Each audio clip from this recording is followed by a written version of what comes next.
Olá, meu nome é Paulo Cogos, estou fazendo essa live em resposta a uma polêmica que houve no grupo Libertarianismo a respeito do plebiscito que aconteceu em Niterói. Um plebiscito que versa sobre o desarmamento da Guarda Civil Metropolitana. Isso aí é uma enorme discussão no libertarianismo, com vários lados se xingando. E isso deve ser abordado sob a seguinte ótica. Isso só mostra o quanto o Estado gera contradições internas na sociedade. É óbvio que nós libertários somos a favor de matar bandido. É óbvio que nós somos a favor do armamento da população, que as pessoas tenham arma, porque é um direito natural delas. Boa noite, Lúcia Sobreiro. Isso é óbvio. Mas, ao mesmo tempo, o Guarda Civil Metropolitano é um agente do Estado. E nós não queremos que o nosso pior inimigo na Terra, que é o Estado, tenha armas, obviamente. Então, como é que sai deste conundrum? Bom, é um conundrum. Isso, em primeiro lugar, deve demonstrar o quanto que a ausência da propriedade privada, pelo fato de existir um Estado, que é por si só uma violação de propriedade privada, causa contradições em toda a sociedade, contradições societais. E é por isso que essa discussão é tão polêmica. Essa discussão não deveria existir, seria muito fácil, então, se existissem claramente quem é bandido, quem não é bandido, os bandidos são desarmados, as pessoas de bem têm armas, acabou, morreu o assunto. Mas, quando existe uma instituição como o Estado, que promove a monopolização num setor tão importante quanto a segurança, nós ficamos realmente desarvorados. E aí, deixa a Guarda Civil ter arma para matar os bandidos, mas eles também são bandidos? Como é que faz? Bom, eu tô aqui para resolver o problema. Claro que eu não vou resolver o problema definitivamente, porque eu não sou o dono da verdade, mas eu quero jogar uma certa luz aqui. Eu sou a favor de desarmar a GCM. Ah, viu, você concorda com o Marcelo Freixo? Concordo com o Marcelo Freixo por motivos totalmente diferentes do Marcelo Freixo. O Marcelo Freixo é a favor de desarmar a GCM porque ele gosta de bandido.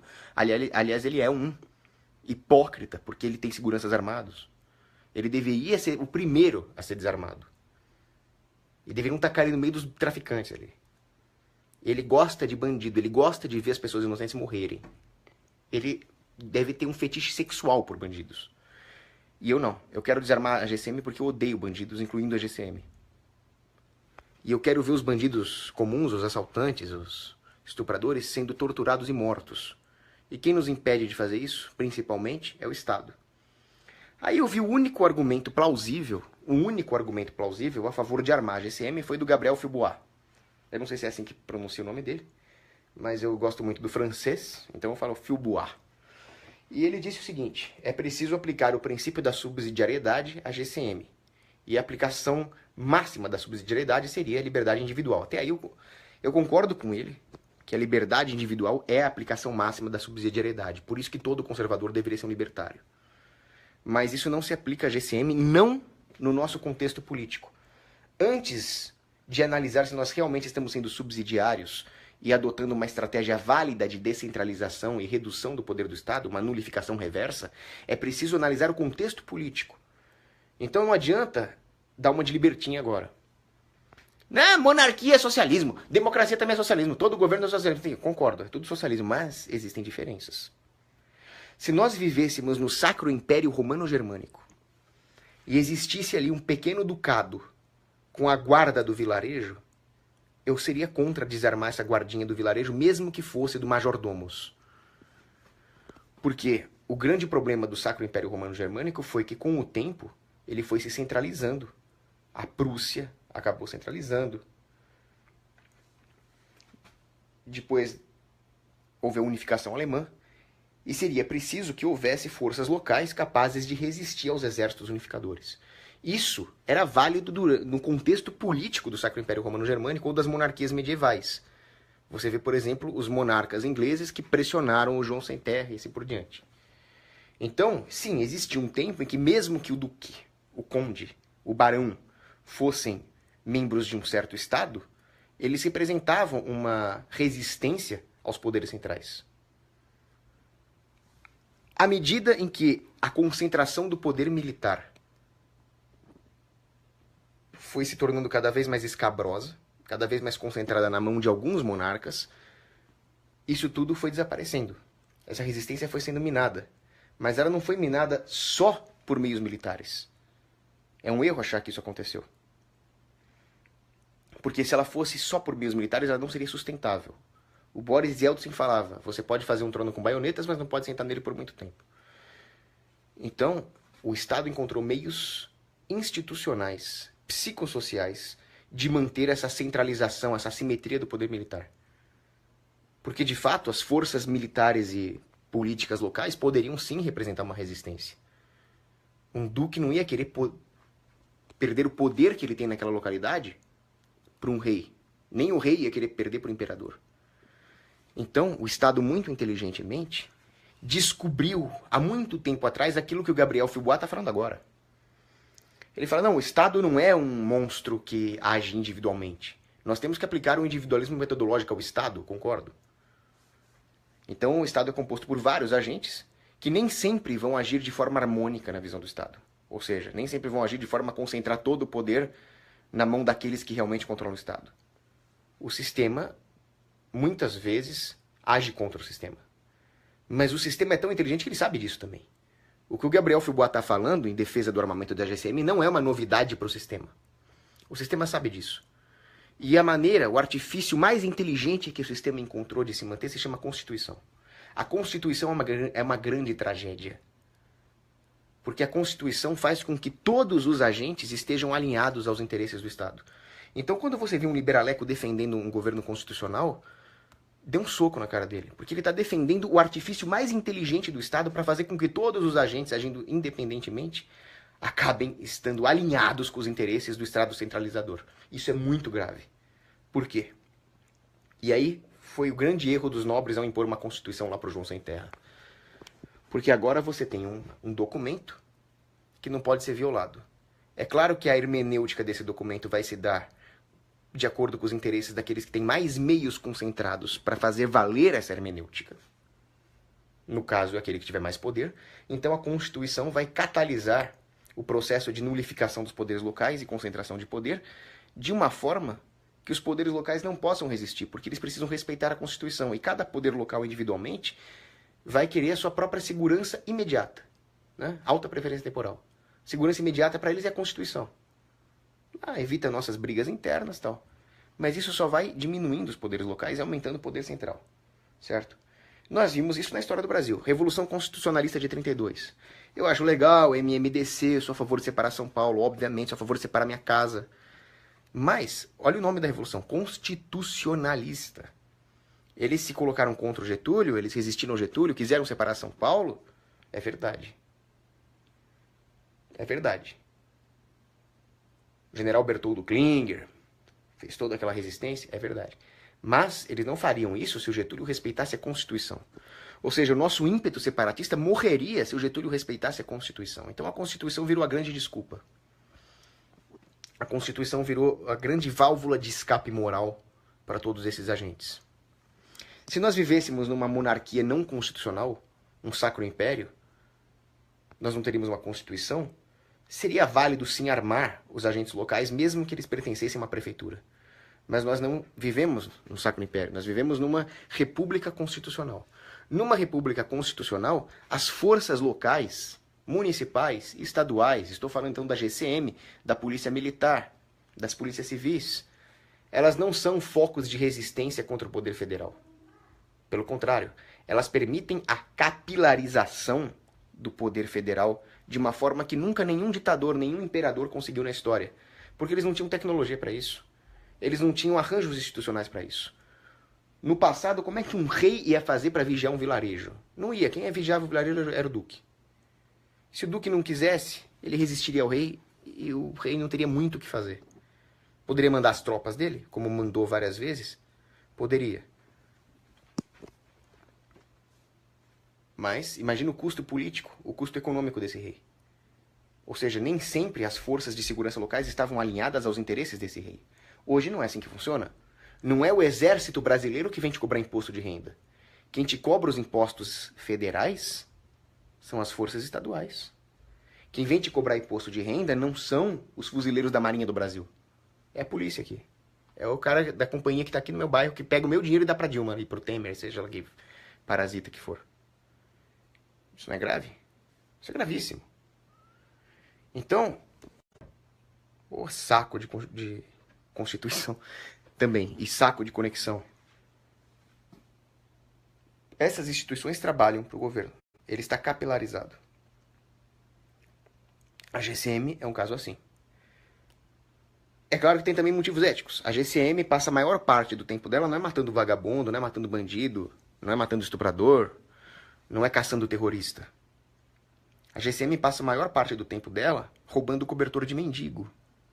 A GCM passa a maior parte do tempo dela dando cacetada em camelô. Comerciantes honestos estão tentando vender os seus produtos. Eu tô bolado, mano, hoje eu tô que tô. Eu peço a paz pros camelô. Eu tô bolado, neguinho, eu tô que tô. Eu peço a paz pros camelô. E é óbvio que eu vou ser contra a GCM. Então a GCM age a maior parte do tempo como bandido. Por que nós daríamos armas para bandidos? Aí vem o argumento de, bom, mas aí a GCM vai estar em defesa contra os bandidos. Ótimo, assim menos gente vai querer ser da GCM. Que é uma profissão mais perigosa. Eu sei, mas aí os bandidos vão agir impunemente. Os bandidos já estão agindo impunemente. Faz muito tempo. E os bandidos estão agindo impunemente porque as forças locais, que se dizem de segurança, GCM, PM, mas não são de segurança, usam as armas que eles têm para te desarmar, para proteger os bandidos. Usam as armas que ele tem para nos impedir de criar instituições privadas de defesa. Usam as armas que ele tem para impedir uma empresa de segurança patrimonial de ter armas melhores.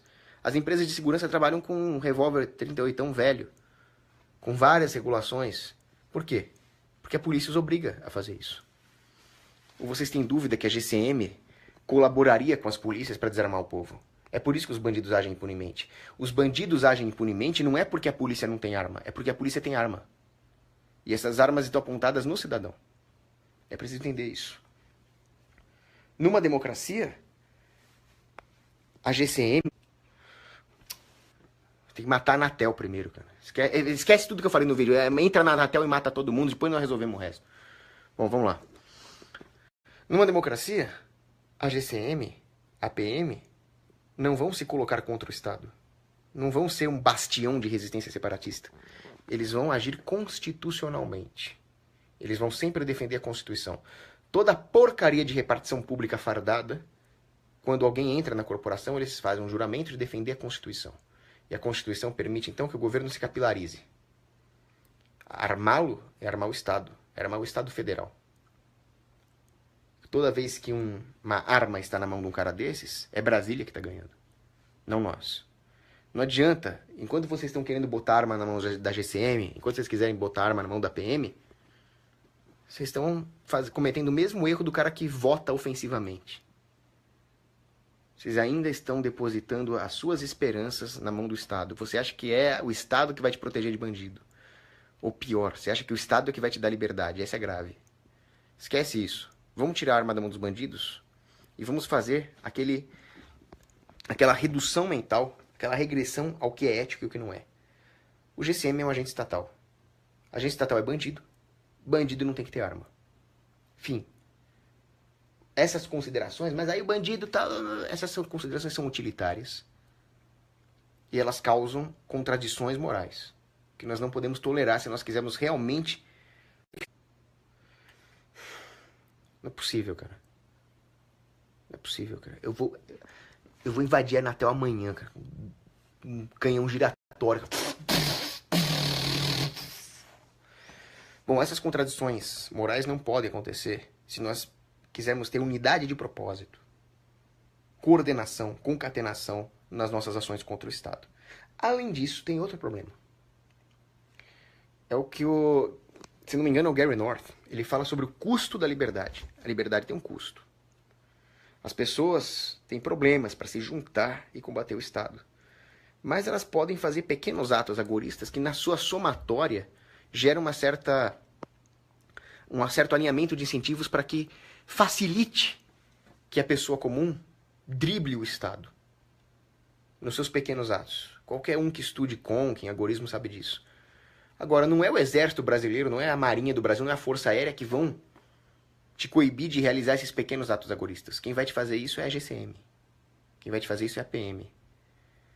Imagina se o exército brasileiro vai deslocar suas forças de ação rápida, seus paraquedistas, para ver se o cara tá vendendo muamba ali num cantinho ali.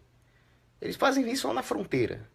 Fazer isso no meio da cidade, quem faz isso é a GCM. Por exemplo, vamos supor que eu estou dirigindo sem a licença de 30 pila anual lá do meu carro.